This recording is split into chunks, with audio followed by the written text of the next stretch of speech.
Hello.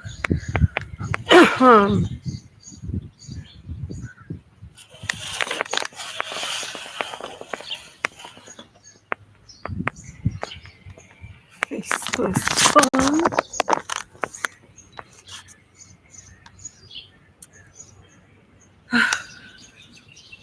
Hello, I am Sitori Sensei and I create cosmic flow that flings open the doors of your perception.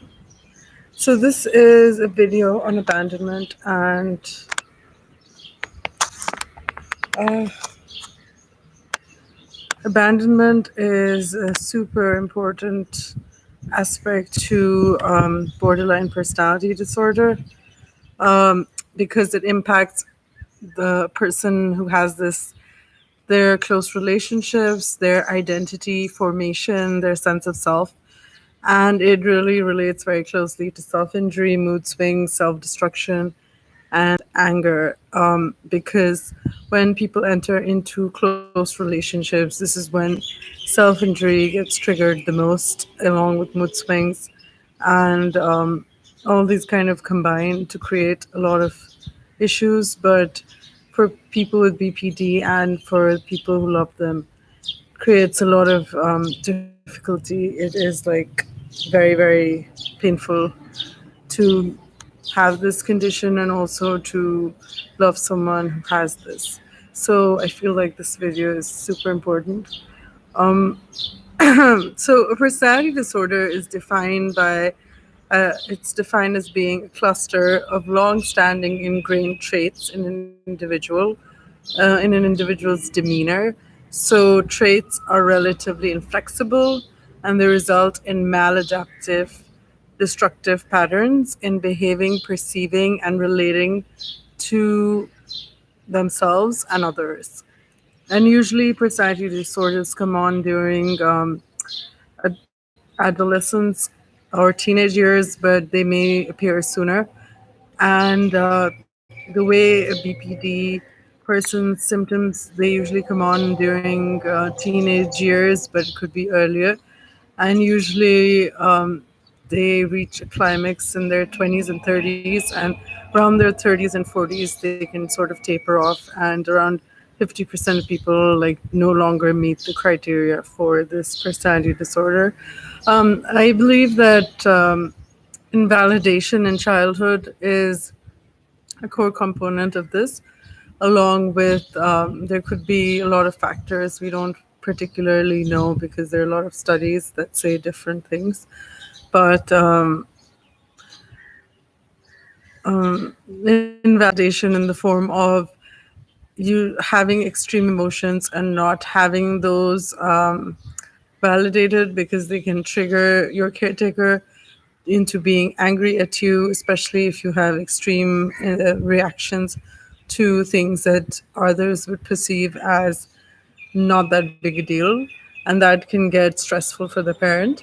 Conversely, chicken or the egg theory, it could also be the other way around, that you're already sensitive and that is triggering your caretaker, or your caretaker or the environment is triggering you. We don't really know. Could also be that genetically, because of that, your right and left brains don't work as well. There are a lot of differences in the way your brain works, but it could also be that severe trauma has caused your brain to be this way because normal development has not occurred. And hence, BPD is also linked to being like parts of you are developmentally arrested at between 1.5 to 3 years, which makes it really difficult, of course, to function as an adult. So while we all experience this fear that our lovers will leave, for the BPD person, this is mixed with years of history that go into it to make it worse. And then for them, abandonment is the destruction of their entire sense of self, identity. They feel like they're dying. They feel like they can't breathe. They might start picking fights, especially like, or they may become very, very triggered. And when they become triggered, they might have extreme emotional reactions, especially when they have to separate from their loved one, because for them, separation is basically tantamount to abandonment. Also, while you see that person as a whatever 30-year-old or 20-year-old, you can try to reason with them that this isn't the way it is, but usually that doesn't work, because this is a very deep rooted personality disorder. It just doesn't work based on logic. Usually, like, trying to reason with someone on their emotions just further invalidates and makes it worse for them, because their whole life they've struggled with that. So the reason why this could have developed is because either they had clinging parents, one parent was very enmeshed and would smother them, or the other parent would be avoidant or even absent, like the father and the mother, or vice versa. It could be switched. It could also be that they're abusive, they're not able to handle or understand the child, they're very self absorbed. All of these things could be happening. So a lack of object permanency is a very deep core of the abandonment trauma itself. And object relations theory says that around the time that we're 1.5 to 3 years old, we have basically, like, by the time we're 2.5, usually we've developed internal representations of our primary caretakers, including visual images. We also know that if we cry, that person will come and soothe us. So that helps us venture out into the world to feel safe in the world. But for people who have BPD, that has occurred either in an inconsistent way, or like they've received mixed messages because their parents were avoidant or too enmeshed. So again, they felt either smothered, or they felt that this person was not there for them. And it could be the same parent doing both, it could be happening like on and off. And this created this inconsistency within that person, that infant basically, and they did not feel safe in the world. So then they develop this need for others to comfort and reassure them. And whenever they feel this need is being threatened or compromised, again, there's a very strong reaction within them. And it's important for their partners, their lovers, their loved ones, their family, friends, everyone to understand what is happening. But then also, it is important for them to maintain their own boundaries, to find a middle ground between um, realizing that they can comfort this person a little bit, but eventually, like, that would be temporary. They have to also maintain their own life and their own boundaries around that, and not become consumed into what the person with BPD is experiencing, because only the person with BPD can come out of it over time by realizing several things. That firstly, their partner, let me just go into like the abandonment issue itself, and then I'll come back to it. So because at infancy, you develop this need for others to comfort and reassure you. You have an unsafe view of the world, in terms of you feel like your caretaker, when they leave the room, it does not exist, or they're not returning. So your continuity and connectedness with the world cease to exist, unless that person is there. And even then, it's very like on and off. You may be switching between over dependence and then like just kind of like cooling off, indifference.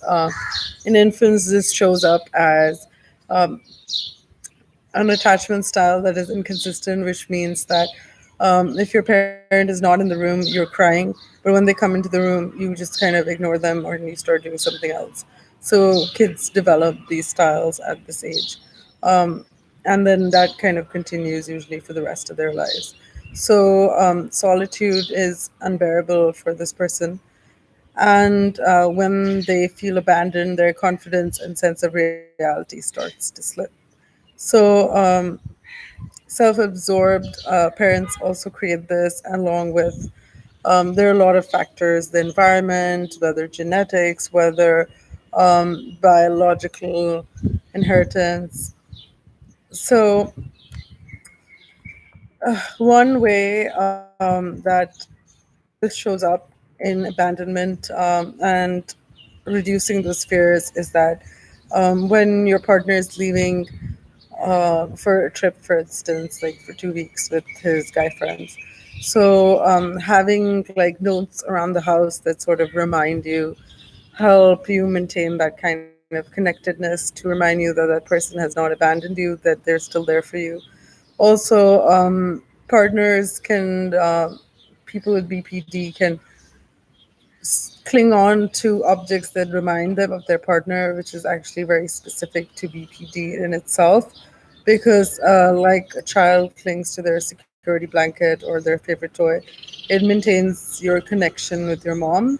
So, for this, they see their partner as their, like loved one, and they can wear their clothes, have their clothes, also carry photos, other things that basically serve as transitional objects that remind them of that person, the smell, the feel, the look of that person. So this is a very common coping mechanism, and in one study they found that over 50% of people with BPD use this, versus less than 25% of the general population who does not really use this. So it is very common, and it can actually be used to help ease separation fears. So another really important part of it is that along with the fear of abandonment, um, and the fragmented nature of a person with BPD, their personality, there's also like fear of engulfment, which means that while desperately waiting for your partner to return from work or whatever, at the same time, when they come close to you, you feel suffocated. Um, so this creates a huge like sense of inner conflict, along with their other sensitivities and vulnerabilities. And it's drizzling. Okay. Backwards. Okay. So, um, so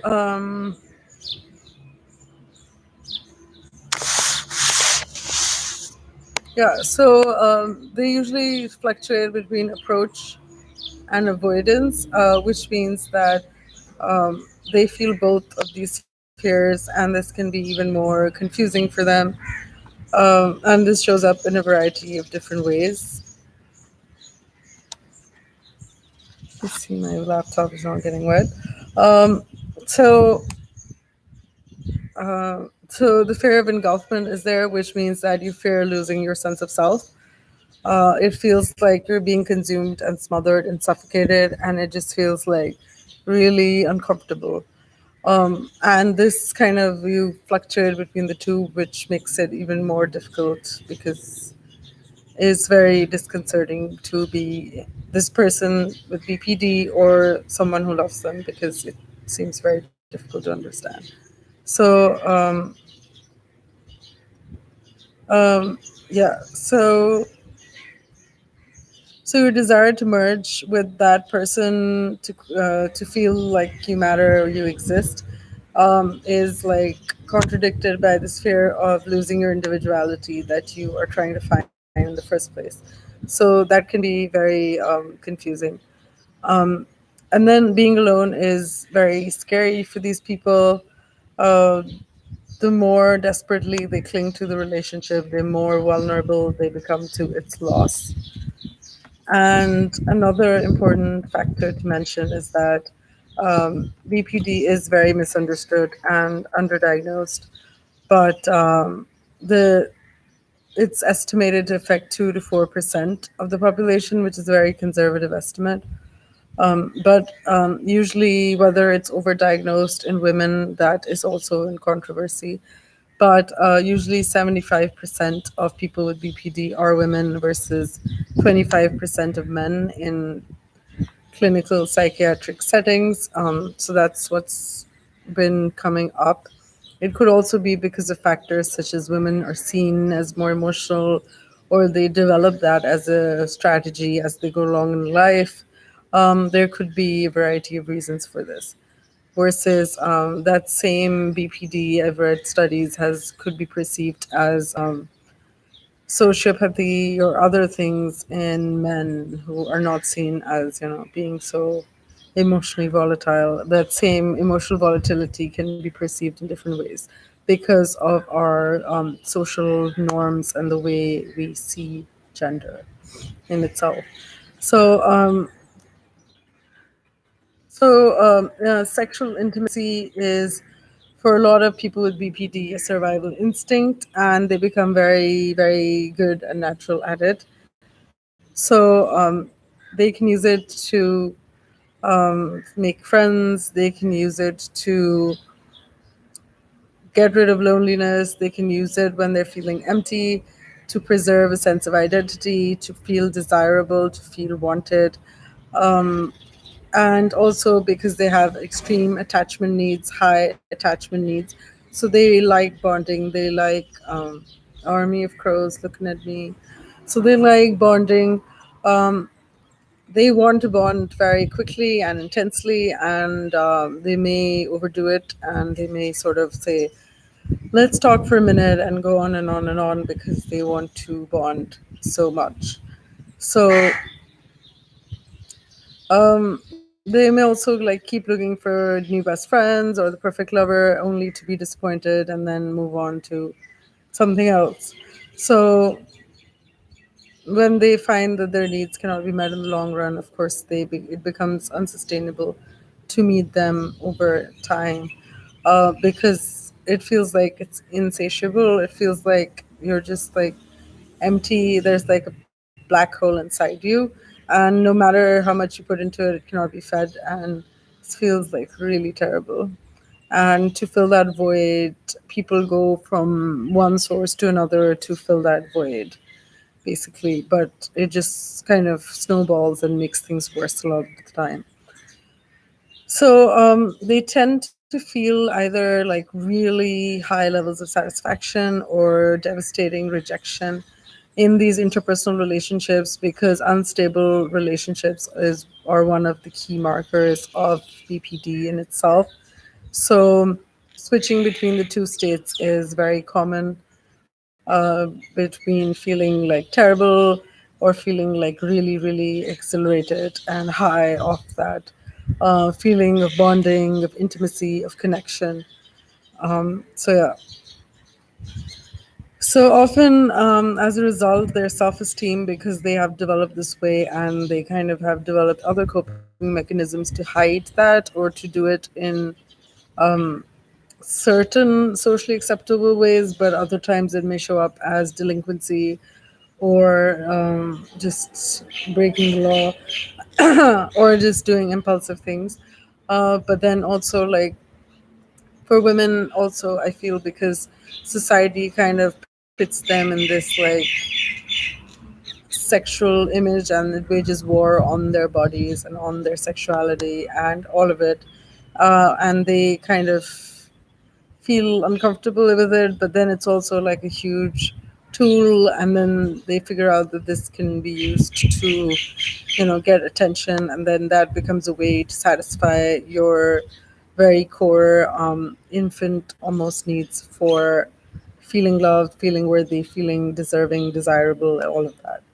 So yeah. uh, if when your self-esteem becomes tied to like getting attention from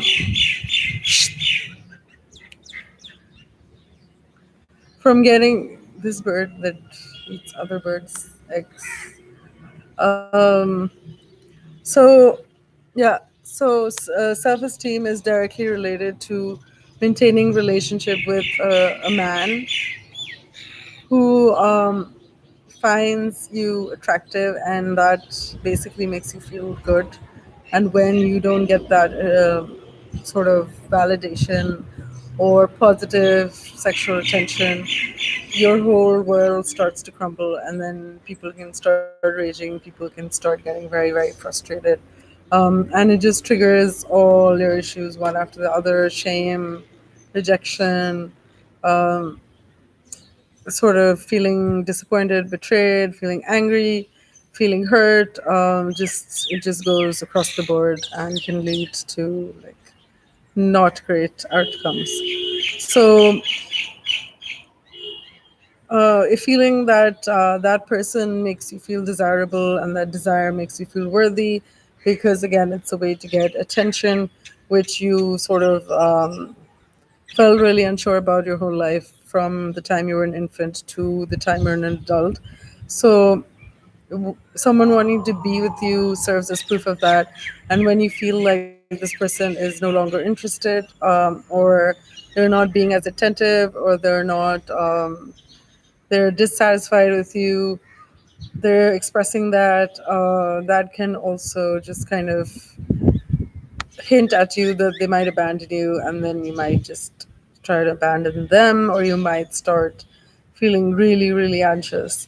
So, relationships really, really do trigger that, but also it's kind of like these issues are there, and you fluctuate between feeling empty and feeling like overwhelmed by your own emotional volatility a lot of the time. So, most people who have BPD, it shows up as very dramatic, impulsive behavior, but then there are like the fewer, that's like the majority, and then the minority are people who have quiet BPD, which doesn't show up as much to other people, but it's more internalized.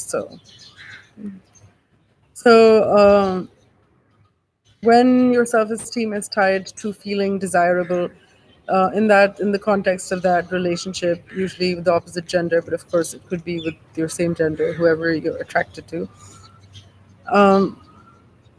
So that kind of becomes like the turning point, or like the center of your world, and then become very, very volatile based on that.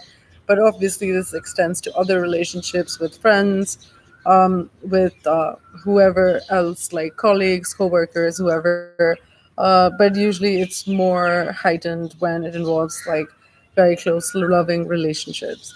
So it's important for the person with BPD. So I'll come back to the point I mentioned earlier. So eventually, it is the person with BPD who has to understand the extremes of their own needs to be able to negotiate and realize that they are functioning in these very extreme, polar opposite dynamics, that their brain goes to from one end to the other, keep switching, especially when they're triggered, which means when they're really stressed or tired, or just going through stuff of their own. Usually, interpersonal stress or just stress in general can really reduce their ability to function. But across the board, it affects their ability to function and do a lot of work or a lot of things. But they are like super creative. They have other talents, but again, they unless they learn to manage their emotions, it becomes very difficult for them to be consistent in any way. They may switch between sexual preferences, not knowing what their values are, what their career choices are. They may keep switching. One day, like they may love what they're doing, the next day they may hate it, and people find it hard to understand, so they may see them as flaky or unreliable, and that can further cause further shame to them. And also, when they explode, or when they sort of vent their anger later, they experience a lot of shame, which reinforces their own negative image of themselves, that they're terrible. So, again, they must realize that they have to negotiate these extremes.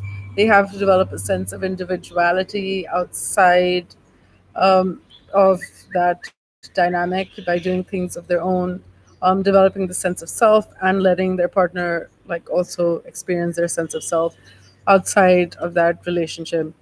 So they must also become tolerant of realizing that there is like loneliness that exists within healthy relationships, or aloneness. because loneliness can have a negative connotation. But then you're not going to be all the time. That person cannot possibly be there, and you have to sort of become comfortable with it over time. So, personal transitional objects help, as I talked about. Um, you must work on reducing your desire to achieve immediate intimacy and towards deferred gratification of those intimacy needs. And the partner must also taper their own grandiosity and realize that they cannot provide an instant cure to this person's emotional needs, no matter how um, intense they may seem in the moment. Um, but most important, that partner has to provide consistency and bring some sort of reliability and stability in the BPD's chaotic world. Otherwise, they're just going to keep on playing off each other. So, for instance, when you're with people, like often BPD people, because they feel so unsafe and they feel so unsure of themselves, they find partners who are narcissistic, people who have positions of power, and these relationships almost always fail because they're basically seeking that sense of power while feeling a sense of helplessness. So they're trying to get their own emotional needs met through this partner, and eventually they realize that that's not possible, and then eventually their narcissistic partner uses them as a trophy or abuses them, and then everything just gets worse. So um, so the solutions for this are that the partner and yourself have to understand and accept your fears and anxieties and learn to work with them rather than to reject and to keep attacking them. You have to work on them when you're in a calmer state, but also try practicing it. You can sort of like trigger like low level fears and then see how your skills are working in that moment, and then work up to bigger fears and anxieties. In terms of like, you can sort of tolerate abandonment or separation for brief periods of time, then try to build that up and try to build in transitional objects. Um, the partner must also realize that although it may not seem logical, but then feelings are real for this person and they must be validated and acknowledged to be able to work with them rather than trying to convince that other person that this is not real. That doesn't usually help. Understanding and working with that does help.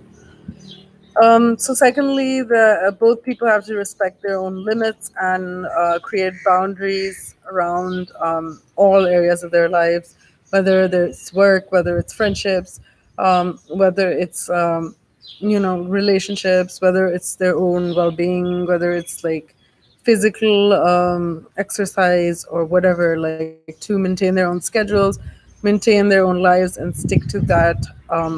Of course, every schedule has flexibility, so not having like a very tight schedule, whatever works for you, but then having certain things in your day, like for people with BPD, doing something that is like an independent task, like even like driving.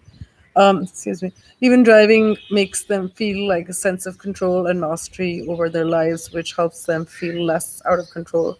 So doing things that sort of make you feel like showing to yourself, because a lot of people with BPD have this kind of amnesia where they don't really remember things. They don't feel that things that they did in the past that proved to work out well for them actually mattered or existed. Everything comes down to that moment, and then everything, like if they feel terrible in the moment, then they're just like, nothing I ever did mattered. So, and they actually believe it because their self image kind of reinforces that for them. So, although they kind of do remember those things, but in the moment they don't really matter to them, especially when they're like feeling terrible. So, the partner also has to work on not abandoning their own interests.